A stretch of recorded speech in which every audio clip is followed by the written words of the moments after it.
Laga tayo ng itlog. Laga na manok, guys. Yan.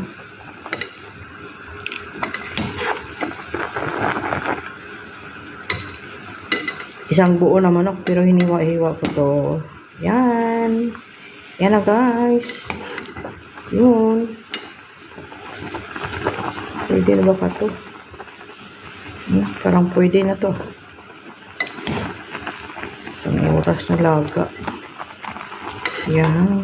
Tapos tanggalin sa buto. Yan. Order ng amo ko. Yan, guys. Enjoy watching my video. Yan. Isang buo to pero hiniwa-hiwa ko para madali siya maluto.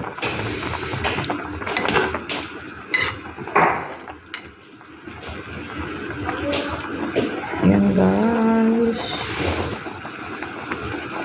Thank you for watching.